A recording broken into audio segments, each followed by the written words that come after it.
Too Close to Call is a sports talk radio show brought to you by Kevin Mahalik, featuring commentary on the week's biggest sports news and events and engaging behind-the-scenes player interviews.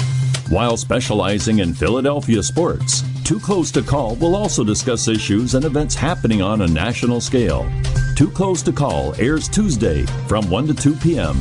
and Saturday and Sunday from 8 to 9 a.m.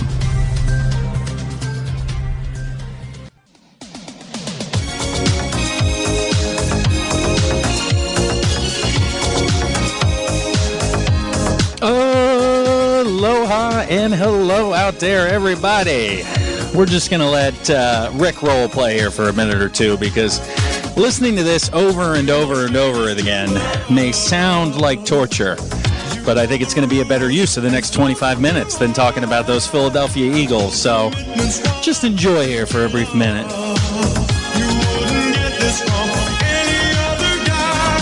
You remember that back in, what was it, the 2000s, where you used to like click the email and this would pop up and it would take you to a website. You would get Rick Roll. It would just play over and over and over. You could never get out of it.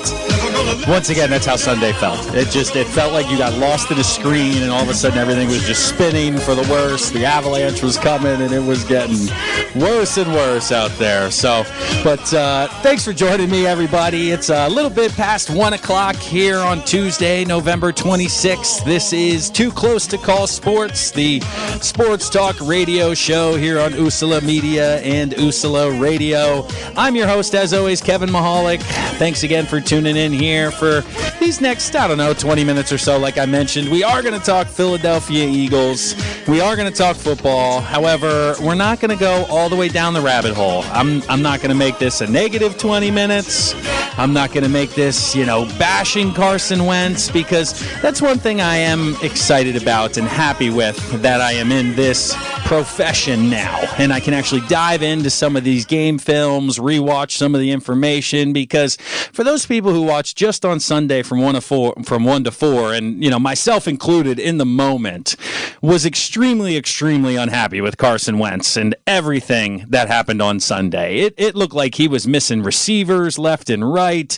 He wasn't making the right reads. He was fumbling the football 6 times, and yes, the majority of that is true. Okay, he did miss a lot of receivers, fumbling the football, but the amount of blame I'm putting directly on Carson Wentz has gotten a little bit less over the last 24 to 48 hours after you watch the film and break some things down. And let me explain to you guys out there why exactly I'm feeling like this. Because Dan Orlovsky, an ESPN personality, put out a tweet, I think it was late last night or kind of early this morning, that detailed some of the things that I had seen when watching the film. And he was talking about just some of the small details that happened from the wide receiver, tight end, basically the pass catcher position in some of these plays. And 3 of them in particular off the top of my head I'm thinking of right away. Or there were 2 to J.J. Arcega-Whiteside. Or no, it was 1 to J.J. And 2 to Greg Ward. But 1 to J.J. was the 4th and 2, where Carson kind of pump fake, threw off his back foot like out to the side, and he ended up missing him a little bit inside. But I was watching the film, as well as Bryce Trigg, if you Eagles fans remember that name out there, one of the speedy receivers in the past who was kind of up and down, big Chip Kelly type era guy. So he tweeted out that on this crossing route on 4th and short, you're supposed to sit down if it's zone coverage. So essentially, if it's man-to-man, you continue running because the guy's coming with you. But if it's zone, where they're set up, every 10 yards wide, you basically need to pick a window to sit down in between. And you're supposed to sit down 2 yards outside of the far hash mark. So the 2 hash marks that run down the field, essentially you cross, and when you get to the second hash mark, you're supposed to sit down 2 yards outside of that hash. Well, when you watch JJ, when the ball's released, he's 2 yards outside of the hash mark. But while the ball's in the air, he takes an additional hop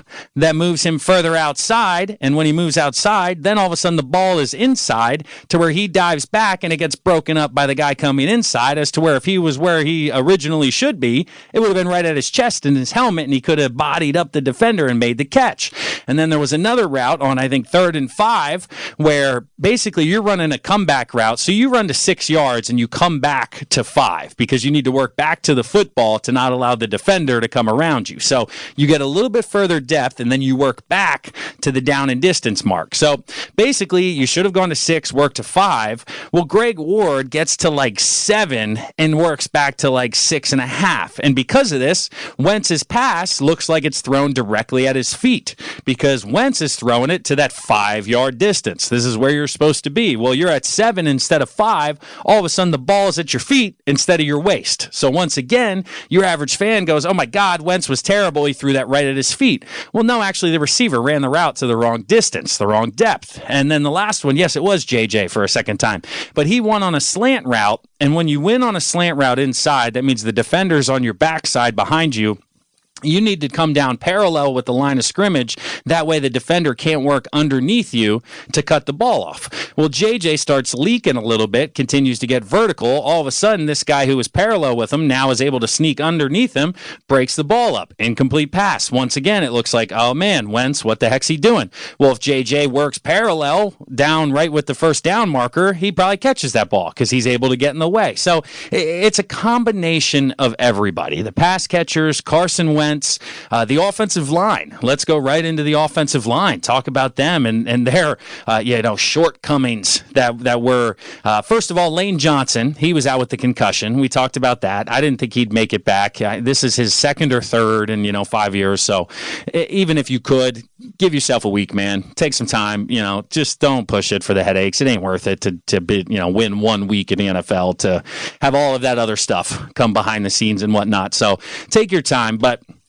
Another thing I shared last week or the week before was talking about how Brandon Brooks and Lane Johnson are almost one and the same when it comes to kind of their anxiety, not feeling well before the game, vomiting almost at the same time. If you remember me telling that story, them vomiting in the middle of the night. Well, I don't know if it is because of this. I'm saying it is. So, Lane Johnson's out. All of a sudden, Brandon Brooks can only play 2 series because he can't control his anxiety. And I certainly feel as if, though, Lane Johnson is that sounding board and that guy that Brooks has been able to look to and basically help him calm his anxiety. So I feel like when Brooks kind of gets to that mental freak out point, he's able to look at Lane and be like, dude, I'm losing it. And Lane can be like, you're cool, breathe, do whatever you have to do. Whatever he tells him, tells a joke, whatever.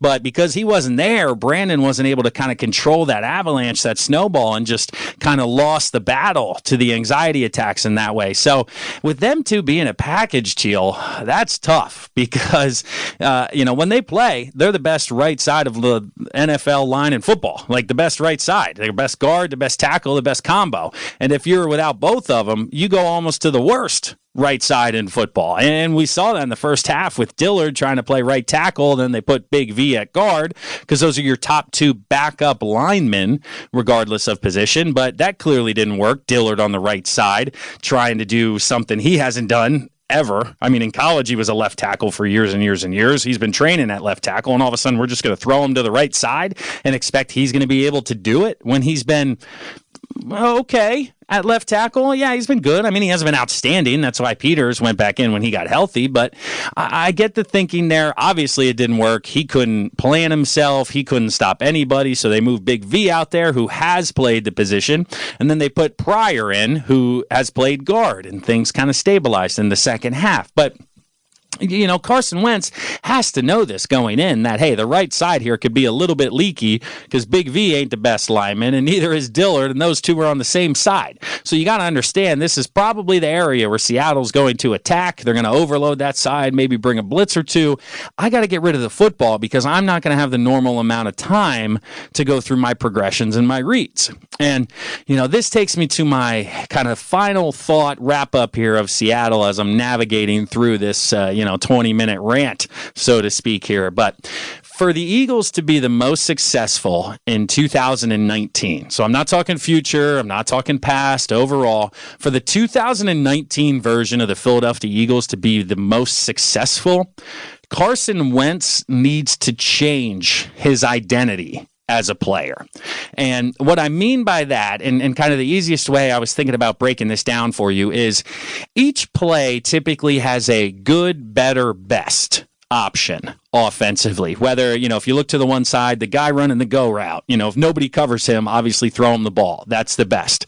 The next one is, probably 15 to 20 underneath him. If nobody covers him, take him. 10 yards in, 10 yard out, take him. That's better. And then good would be the running back in the flat or the tight end crossing route or, so good, better, best. Think of it that way, right? And what's happening right now is Carson Wentz, his personality, the way he's played the game, the way he's always played the game, is he's a little bit of a gambler. He's a risky player. And I don't even talk about risky or gambling as in the fact that he's putting the ball in harm's way.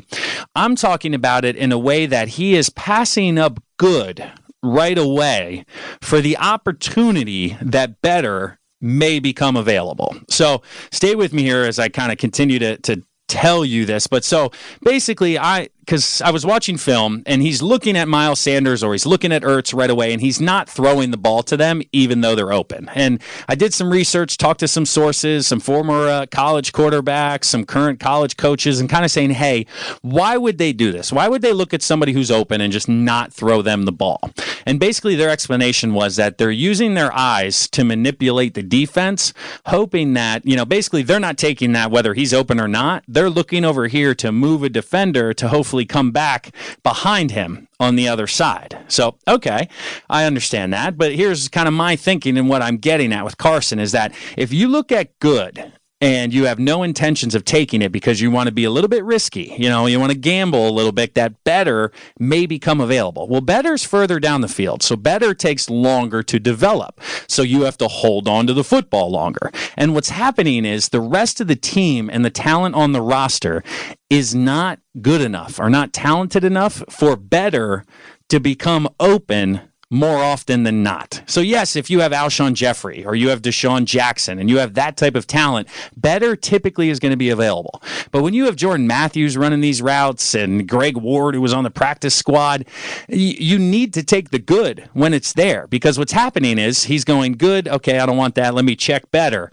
Better's not available. Okay, I'll go back to good. Well, good is now just okay or even bad because that linebacker who's covering the person in the flat is now there and they don't have space. So instead of what would be a 3-yard gain, turns into a 0-yard gain because they're tackled right away.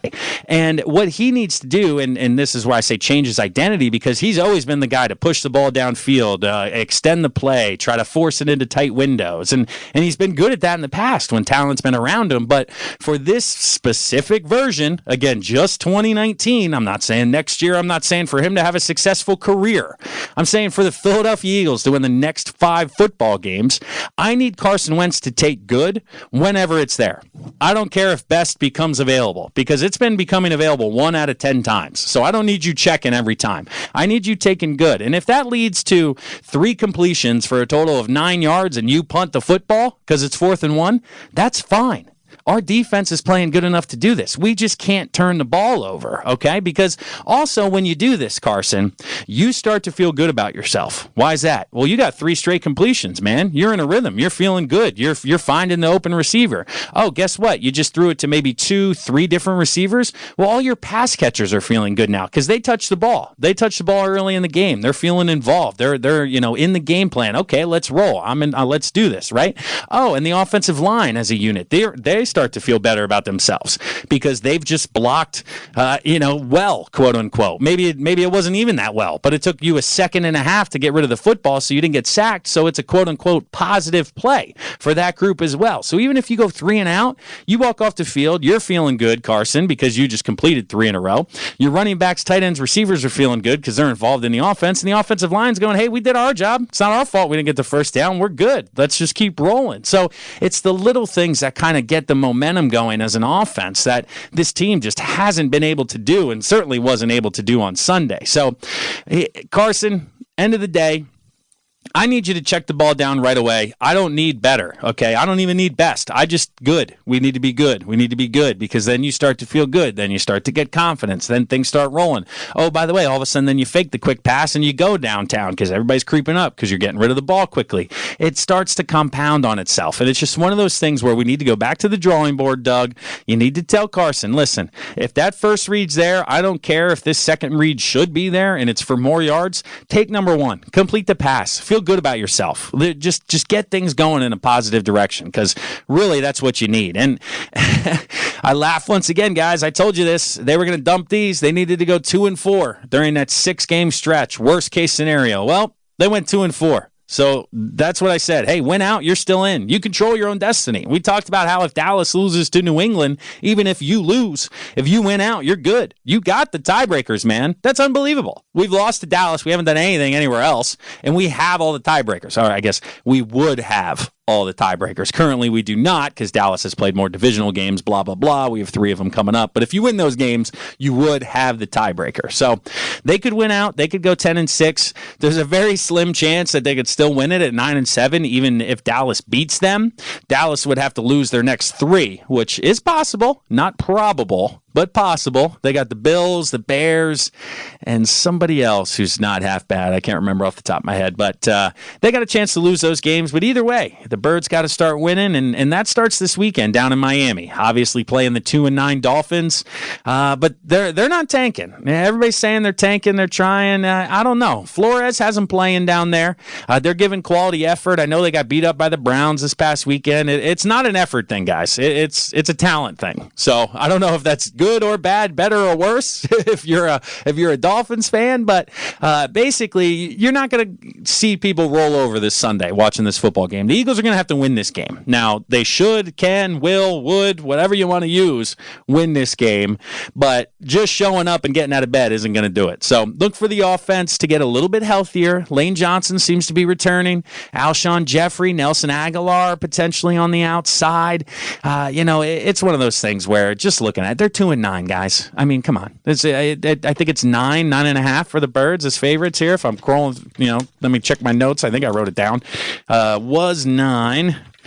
Let's see, updated. I didn't check today. So it was 9. But either way, 9 points, guys. You just got to win by 1. Let's go. We're not talking cover here. We're just talking win the football game, get to 6-6, feel good about yourselves. You'll know at that point because once again here it is Thanksgiving week. Thanksgiving this Thursday. Hopefully everybody out there is ready to go. They got their birds, their turkeys, their deep frying. Hey, don't burn the house down, deep frying turkeys out there, okay? First and foremost, don't be burning houses down. Go outside. I think that's the deal, right? Don't be in the basement. Don't be in the garage.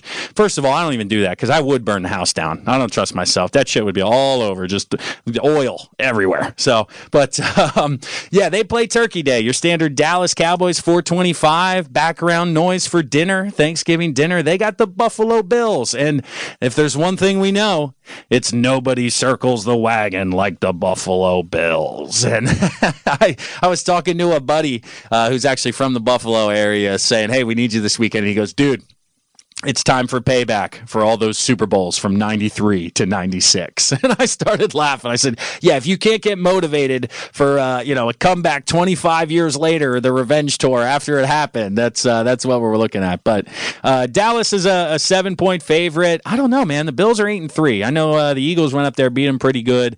Dallas probably should do the same, but they've been struggling to score points. So we shall see. So, but yeah, like I said, we'll know Sunday if Dallas wins or loses. Obviously, they dump one, we win one, we're tied again, and we're coming down the stretch feeling good about ourselves. But let's see here. A few minutes here. I'll wrap up this first segment with the Birds. I'm just going to check my notes, make sure I didn't miss anything.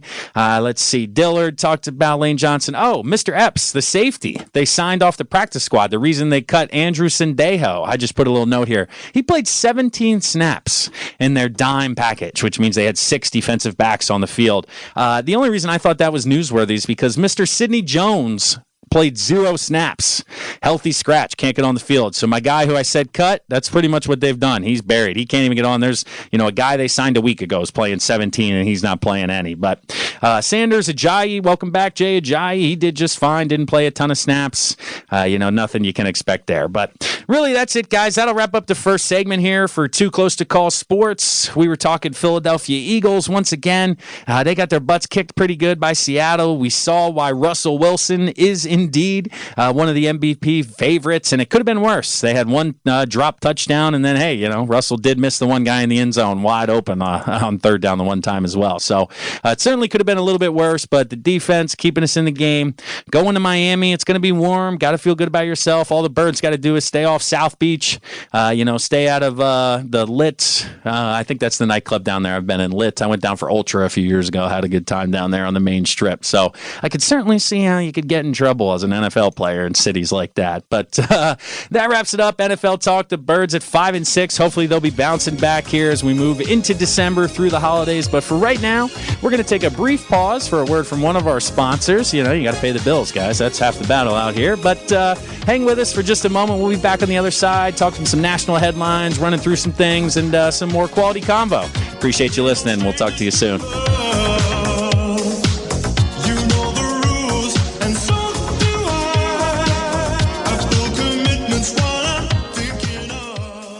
Let's say you just bought a house. Bad news is, you're one step closer to becoming your parents. You'll proudly mow the lawn. Ask if anybody noticed you mowed the lawn. Tell people to stay off the lawn. Compare it to your neighbor's lawn. And complain about having to mow the lawn again.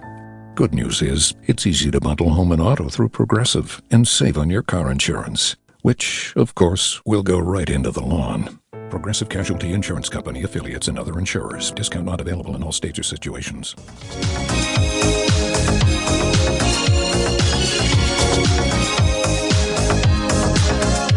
I'm just gonna tell you how I'm feeling. Oh, we're live? Oh, crap. Oh, sorry about that, everybody out there. No, I'm kidding. I knew we were live. I just wanted you to hear my beautiful singing voice. That's what's going on. But welcome back. Too Close to Call Sports here on USALA Media, USALA Radio. I'm your host, Kevin Mahalik. I appreciate you guys tuning in as we are half past the hour here, coming up on 1:30, Tuesday, November 26th, the week of Thanksgiving. I don't know, Dylan. It's this late Thanksgiving throws me off a little bit. Usually it's this past Thursday because I started getting the itch this weekend for some, holiday music, some Christmas music, kind of getting out the decor. And I'm like, wait a minute. I'm not trying to disrespect Thanksgiving here by just jumping it, going right to Christmas like some of these other people out here, the Home Depots and the malls got the reindeers and the Santas up already. I'm saying, hey, give Mr. Turkey his time. All right. Let's not disrespect gobble gobble here. But I don't know. It's an extra week. So enjoy yourselves out there. And then it's 60 degrees outside. So I don't even know what the heck's going on. I'm in the holiday spirit and yet I'm sweating walking to work today. But let's see. This is the second segment, Too Close to Call. This is where we kind of dive around the national news stories, give you a little half-hour headline. How about that working out today right here at about 1:30, the half-hour headline for Too Close to Call. But talking NFL, National Football League, this past week, we thought we had two really good games on the schedule, and we had two blowouts. Holy moly. Lamar Jackson, first of all, last night on Monday Night Football. How dare you ever not think Lamar Jackson was going to be good at football? Shame on you. I'm talking to myself, by the way. I didn't think he was going to be any good. But my God, this kid is unbelievable. 5 touchdowns on Monday Night Football, the first to ever do it in his debut, I believe was what the word was coming out of there. I mean, this guy cost me money by himself. I took the Ravens in the under. Well, the under was 49. I didn't think the Ravens would score 35. I had the Rams scoring 6. I was on that one. I was like, oh, yeah, they stink. They can't score. The Ravens, yeah, they'll score, but not 5 times. Can't you just score 3 times, 4 times? What the heck, man? But super impressive. And then next week, they actually play the other team who was going to be in a good game. Niners-Packers got flexed to Sunday night, 9-1 versus 8-2. Well, the Niners said, hey, thanks for coming, Aaron Rodgers. We'll see ya. Well, enjoy this L on your way home. We appreciate it.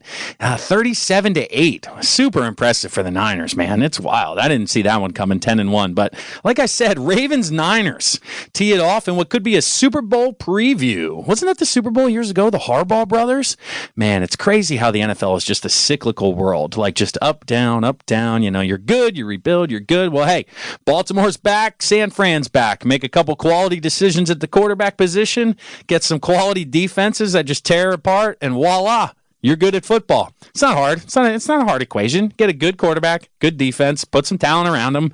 Bada bing, bada boom. You got yourself a W. But let's see. Moving into next week as well. Or no, let's touch on this past week one more time. Let's have some fun here because the Dallas Cowboys are not very good. Yeah. No, seriously, though. 13-9. 9 points. See, we thought Philly's offense stank. At least they scored 10 on New England there because Dallas on paper is unbelievably good. That's the difference between the Eagles and Cowboys right now. Is the Eagles on paper stink.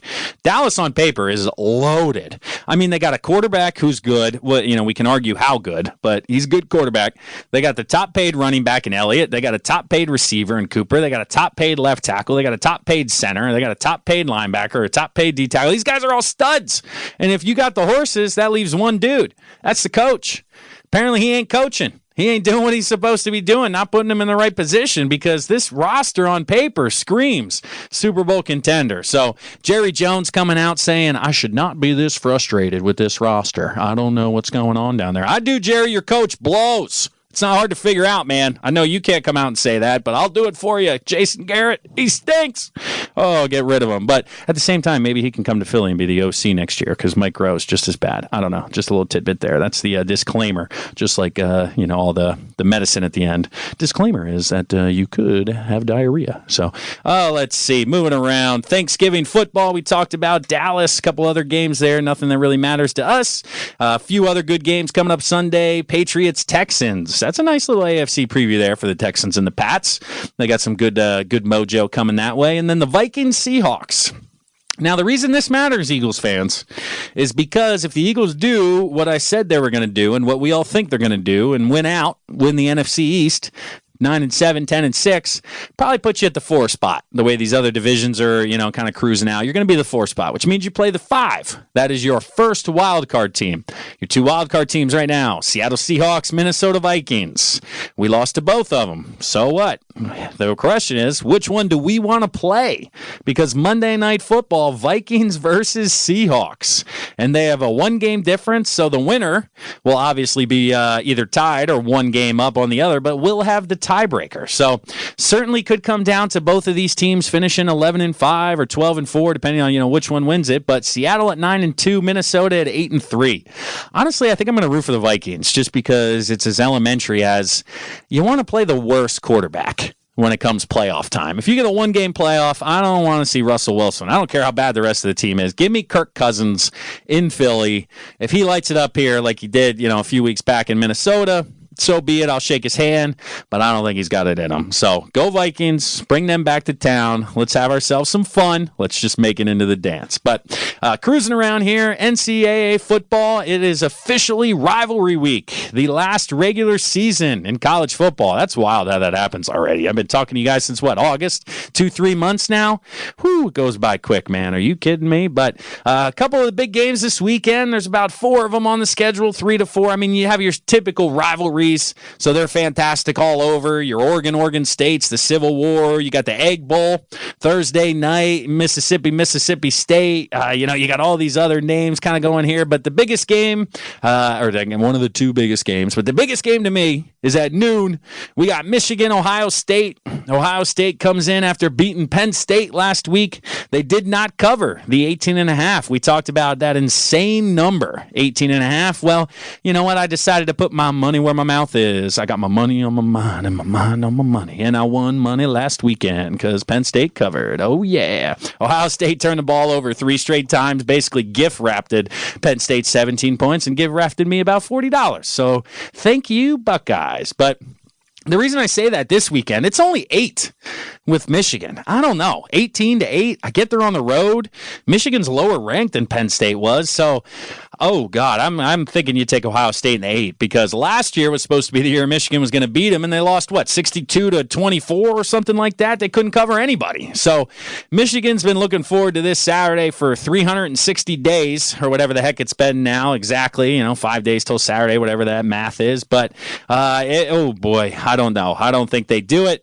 But once again, if there's a time, they're at home. Shea Patterson's been playing well. Michigan's been playing their best football of the year. But so is Ohio State. I mean, they haven't lost, and they beat the number 9 team by 14. Oh, how dare you only win by 2 touchdowns. What are we talking about here? So Clemson, South Carolina, Georgia Tech, those are your top teams. And then you get to the next biggest matchup, which I spoke of, the Iron Bowl, obviously. Alabama, Auburn. This one's going to be at Auburn. Alabama's favored by 3.5. No Tua. No Tua. Oh, man. What does that do for Alabama? I don't know. This backup guy, I forget his name off the top of my head. He's been good, though. And honestly, guys, when you say, oh, my God, it's not Tua, what are they going to do? What do you think this backup guy's like a non-scholarship player, a 3-star kid? No, it's Alabama. He's probably a 4-star, number 1 ranked quarterback in the state somewhere, just waiting his turn. It's kind of like Ohio State. Oh, this guy moved on. Was Dwayne Haskins any good? Yeah, Dwayne Haskins was a number 10 overall pick in the NFL. Oh, is Justin Fields any good? Yeah, Justin Fields is probably going to play in the NFL. Like, come on, they're just churning people out here. So don't give me this. Oh, it's a backup. Yeah, maybe he's a point or two less than Tua. Maybe he wasn't going to go 1 overall. Maybe he goes like 30th. What are we talking about? But Auburn, obviously, at 8-3, a little bit of a down year, but the schedule in the SEC is just crazy. So I give Auburn a shot in this game. I think, a few trick plays, something could happen. They got nothing to lose, so you might as well throw everything at them, see what the heck happens here. And another kickoff at 3:30 on ABC, not CBS, that we're watching here, is Wisconsin, Minnesota. And the reason you got to check this one out is because it's basically the de facto Big Ten West championship matchup. You got number 12 Wisconsin and number 10 Minnesota. We'll see where they end up on the college football playoff polls or the actual rankings that come out tonight at 8 o'clock. But if Minnesota wins out, they're still staring at it right there, looking at that playoff bid. I mean, they're number 10. If they get a quality win over number 12, they would then face Ohio State, who probably beats Michigan again. And if they beat Ohio State, I don't know how you're keeping the Gophers out of the playoff. That's something to watch. I don't anticipate them doing what I just said they would do, but we shall see. Well, who knows? And then LSU, A&M. How about A&M's schedule, guys? Just real quick. I just want to click on them and make sure I get this right. But out of conference, their SEC to ACC game was Clemson. So they played number 1 Alabama. They lost. They played number 1 Clemson at the time. So 2 number 1s lost 24-10. They lost to number 8 Auburn. And then they lost to number 4 Georgia. And then they get number 1 LSU. So how about that? 3 different times this year they played the number 1 ranked team, and all these teams are number 2 and number 3 now. But that's wild. I don't know if any team's ever played 3 number 1s in the same season. Hey, you Schwammies out there who are checking out the internet and are good at that stuff, let me know what the almanac says if another squad's ever played 3. I'd be very, very curious if that was the case for sure. So we'll see. Talking about the rankings, wrapping up college football, the Pac-12, unfortunately, they may have been eliminated with Oregon. Oregon losing. The Utah-Oregon, they were trying to play that as a play-in game, but even with Oregon losing, if Utah beats them now, it doesn't look as good of a quality win as it did before. So, that hurts them in the standings. Oklahoma's going to get a ranked victory over Oklahoma State, most likely this weekend. Then they're going to get another ranked team in Baylor for a rematch next week. If they win both those games, are they more impressive than a Utah or Oklahoma better than a 1-loss Alabama, who didn't win any conference title games? We're going to have some fun conversation coming up here over the next couple weeks. That's for dang sure, as these games play themselves out, both on the field and in the conference championship games is what I meant to say, regular season and conference championship games. But real quickly here, wrapping up, bouncing around in the National Basketball Association, the Lakers and LeBron, they continue to roll. Pretty crazy what they've been doing out there. The turnaround they've had from one year to the next is excellent. LeBron basically, he took a year off. He was like, dude, I need a redshirt year. I've been playing like 18 years. I'm going to drink some wine. I'm going to have some fun. We're not going to be great. We'll get a good draft pick. We'll get AD, and voila. 15-2. That's wild, man. 15-2. What is that? Times 4, 60-8. Whew. Jeez, that's a good squad. So we'll see if they can keep that up. The Dallas Mavericks. If you guys aren't watching Luka Doncic out there on a regular basis, 19 or 20-year-old Luka from overseas, number 3 overall pick, this dude is lighting it up. Oh my God. I think he had 40, 12 and 10 for a triple-double last week. It's been pretty insane how impressive he's been, this year to start. Obviously, Porzingis coming back for them, but Doncic is a star, not just like good. He is the real deal. Could be like generational Ben Simmons type of transcendent star. It's crazy what the heck he's doing. But the West is still loaded. Obviously, Carmelo Anthony, he went back to the Trailblazers, so he gets another run. Good for him. He had 25 last night, I think it was, or 2 nights ago. I was happy to see that, but That really wraps things up. College basketball, there's been a few more upsets. It's still early, though. They're not in conference play, so not a lot of quality matchups. The NHL, the Islanders had a 17-game point streak, one of their best in franchise history. That's worth mentioning here. So all you Islanders fans can stay out of my mentions this week. No, I'm kidding. Nobody really did that because there are no Islanders fans. But either way, 17 in a row is impressive. So that'll wrap up the half-hour headlines here. A quick 10-minute shout-out to what's going on across the country in sports. Obviously, we're Philly-centric, but I like to keep you guys updated on what's going on out there. So, once again, this is Kevin Mahalik with USALA Media, USALA Radio, 2Close2Call Sports, your Philly sports talk radio show here. Pause one more time for a word from our sponsor, and on the flip side, we'll be talking Sixers, Flyers, and we'll send you guys into the rest of your Tuesday. Hang with us one more time here.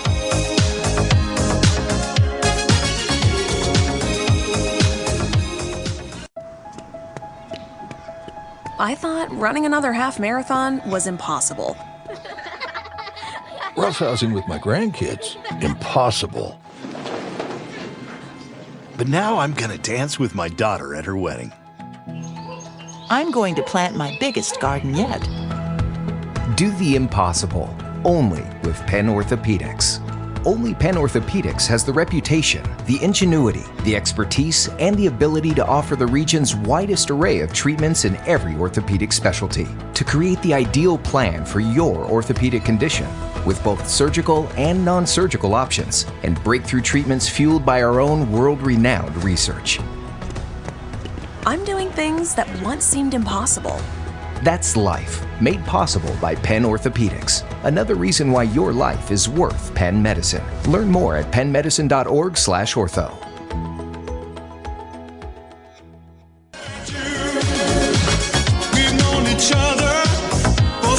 Welcome back, everybody, here to the last segment of Too Close to Call Sports here on USALA Media and USALA Radio.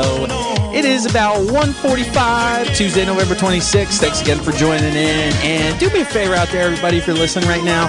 Pick up the phone, call your aunties, mothers, uncles, sisters, brothers, cousins, nephew. Say, hey, happy Thanksgiving. Haven't talked to you in a while. And oh, by the way, did you see that Ben Simmons made a three-pointer? Let's go! It happened! Woo! Ben listens to the show. Either him or Brett Brown does because they set him up for the corner three. Tell him, call your family. Say, did you see it? The world's ending. The apocalypse, I told you. Ben Simmons made a three. Hell has frozen over. Nobody, it's crazy. Just unbelievable. I was so happy when it happened. Just the fact that he shot the ball. It didn't even have to go in. It didn't even have to go in for me to be happy. I was just smiling in my chair when the ball was in the air. And when it went in, I just put my hands up, and I think I started giggling.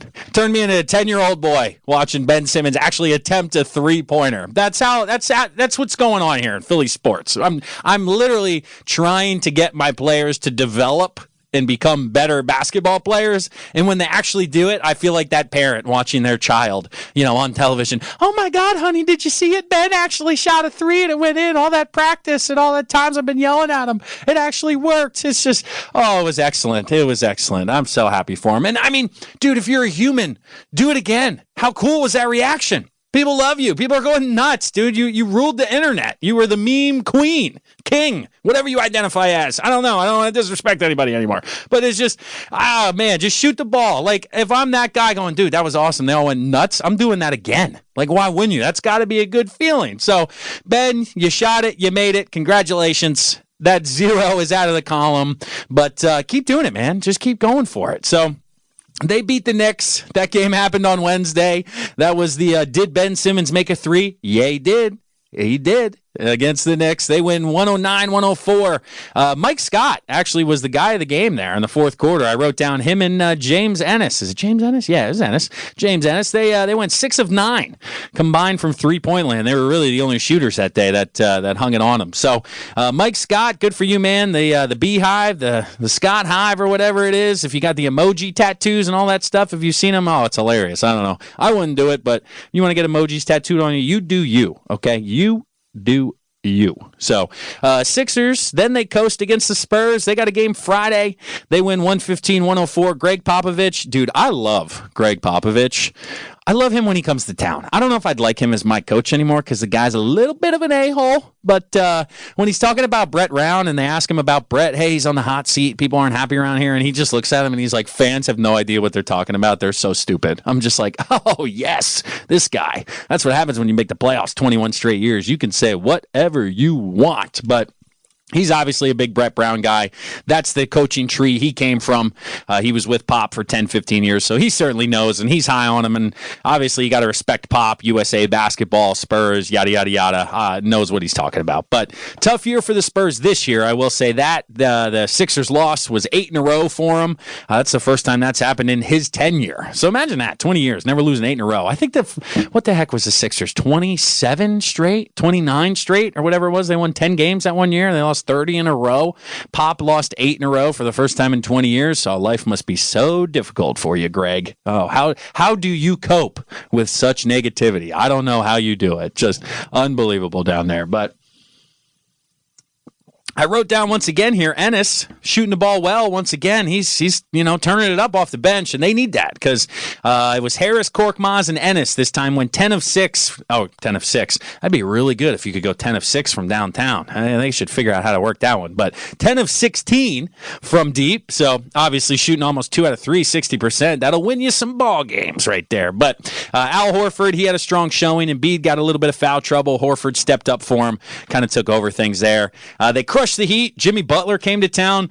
Boo! That's all you heard all night. Boo! I don't know. I mean, I wasn't like, why are we booing him so hard? What did he do? He pissed you off? He didn't want to sign here? He wanted to be with the Heat? Yeah. You know what, guys? He earned the right to go where he wants to go. He worked his tail off. He busted his butt. If he wants to go to South Beach, go to South Beach. And I'm going to be honest with you. If you're not from Philadelphia and you're kind of going Philly, South Beach. Philly, I mean, I don't know. The riverfront down there. You got Morgan's Pier. That's a pretty cool place. And we got South Beach. We got nightclubs right on the beach with the beautiful women.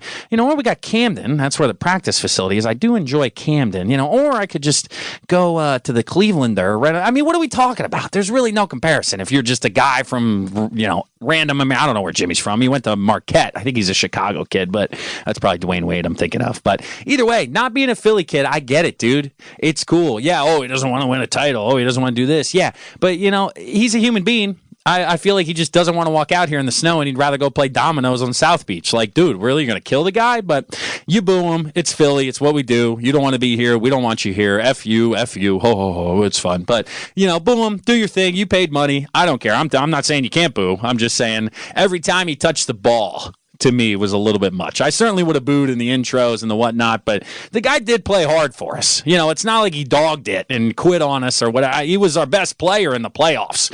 So if you're mad at him, it's because you think he's quitting on us, not on the team itself, so to speak. But Jason Richardson, the guy they traded him for, you think he was motivated for what was going on here? Because he popped in 32, went 6 of 9 from downtown, or 6 of 7, I think it is, if I can read my own handwriting.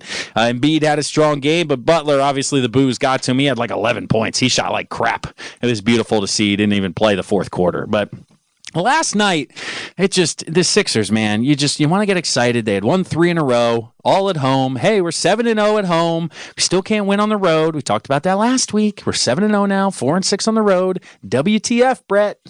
Figure that one out. What's going on? Maybe set a different, nighttime or something. Let them stay out. I don't know. Just do something different, man. You're 4-6. But they lost in Toronto. Oh, my God. They lost in Toronto, 101-96, and Embiid didn't score a point. Dylan, you had as many points last night in Toronto as Embiid did. So how does that happen? The guy's a superstar. He's 7 feet tall. Get a rebound, put in a layup. What are we talking about here? I get Marc Gasol gives him a lot of trouble, and he does. He beat him up last year in the playoffs too. But 0 for 11, 4 turnovers, 5 fouls. Dude, you should have just stayed on the bus. What the heck is that, man? I don't know. So with all that being said, though, it took a 10-0 run by the Raptors at the end of the game to win it. The Sixers were up 96-91 and blew this game late, and that's the one thing that still causes me some concern and some pause moving forward. Is this team hasn't figured out how to win games yet, and it's a new team every year, and that's the one thing that the Sixers have done. There hasn't been any consistency year to year or even half a year to half a year. They keep making these moves at the deadline, bringing guys in, shipping guys out. So literally every 3 months, it's a new squad, and you really can't learn how to win as a team if it's not the same team. You're just starting over. I mean, you start over, that's tough. But, and kind of compounding that real quickly before we transition here to the Flyers is doing some research on the starting five for the Sixers, because we've had Simmons with an injury. We had Embiid get suspended and then sit out for load management. We had Jason Richardson miss a couple of games there because of a shoulder. Al Horford's been up and down. He's getting older. The old load management coming into play for Al Horford. But 16 games, the starting five has been now let me read it. Let's see here. The Sixers have played 16 games, and only 5 the starters have made their entire way through. Now listen to this, though. They got a net rating of 29.4, which essentially takes your offensive efficiency and your defensive efficiency. The difference, the bigger the number, the better. Obviously, good at offense, good at defense. Big number, makes sense. 24 or 29.4 would be the highest. The highest right now is just under 10. As a team across the board. Now, the Sixers as a team, again, not like everybody. They're down. They're like 4 or 5. But just the starting 5 in their minutes are crazy, crazy high. Now, a lot of this has to do with, I told you there were 5 games. Well, one of the games was the Miami Heat on Saturday.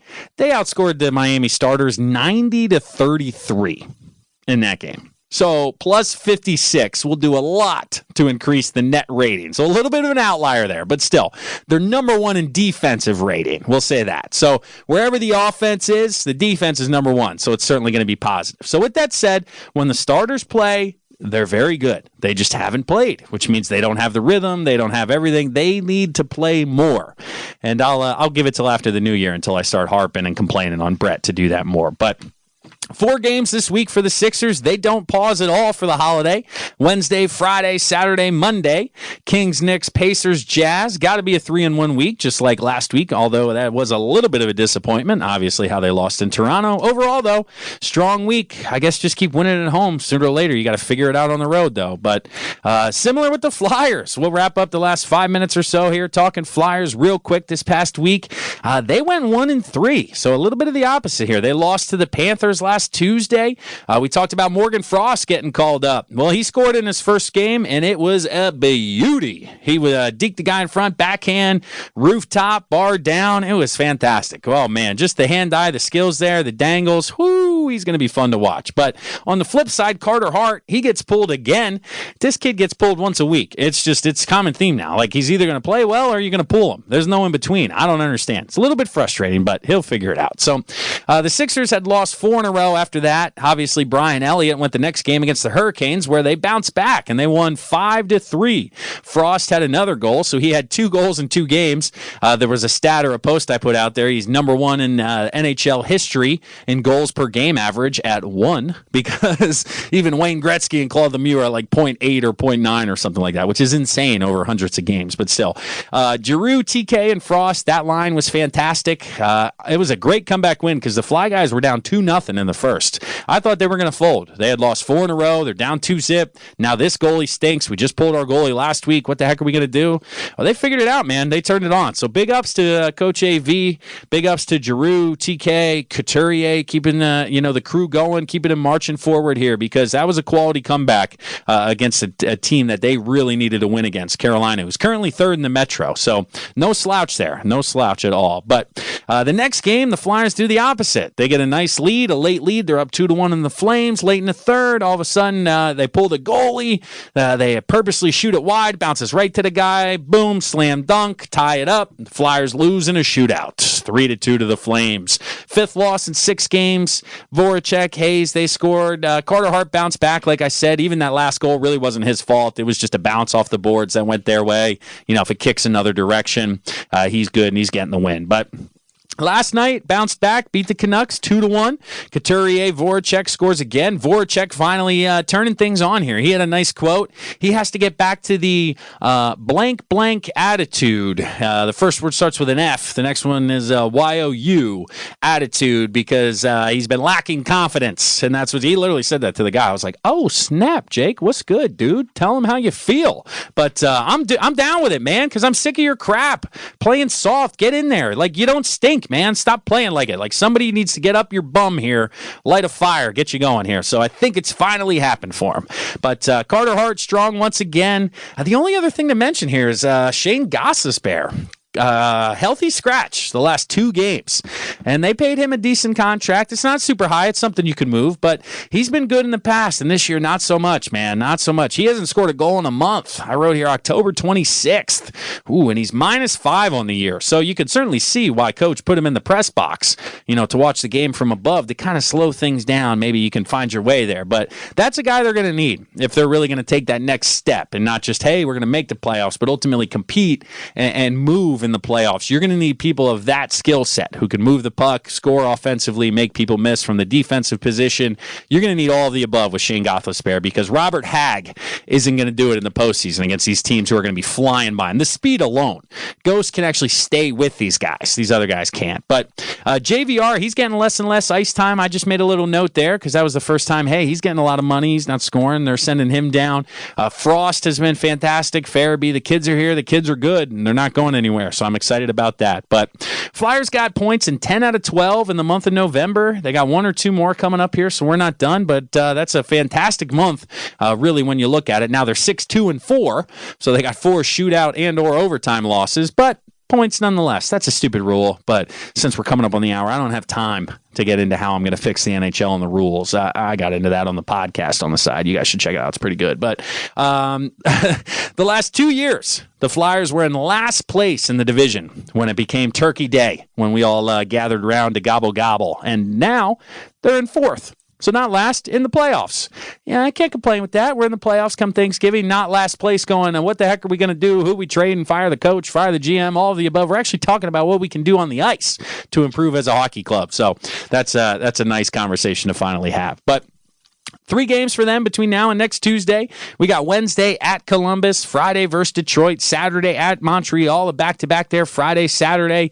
I look for maybe Carter Hart to play at Montreal, the Canadian kid going home against his idol, Carey Price, up in Montreal. I think they may want to dress him for that one, let Brian Elliott take the home game. So we'll see. We'll see how they continue through here. Like I said, playoff position, both the Sixers and Flyers. So we're middling through here. Winter sports, we're not kind of dominating like we anticipated on the hardwood. The Flyers are doing okay overall. Can't complain like in the NFL and the Birds, because if I had another hour, we can complain a heck of a lot more here. But once again, everybody, I appreciate y'all listening out there. We're just about 2 o'clock here, Tuesday before Thanksgiving. I just want to say thanks once again to everybody listening out there. Thanks to everybody here at USALA Media, USALA Radio, Dylan behind the scenes, working the board, working the screen, making sure I sound good for you guys out there. Leslie and the general manager, everybody else. Hopefully you guys out there have a wonderful Thanksgiving. Get with your families, get some time off.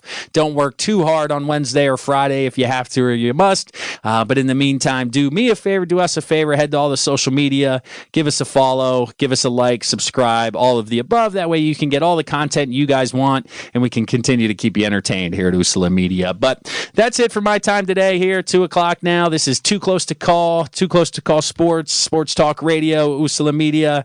I appreciate y'all listening once again. We'll talk to you next Tuesday. I'm Kevin Mahalik. We'll see you guys then. Peace.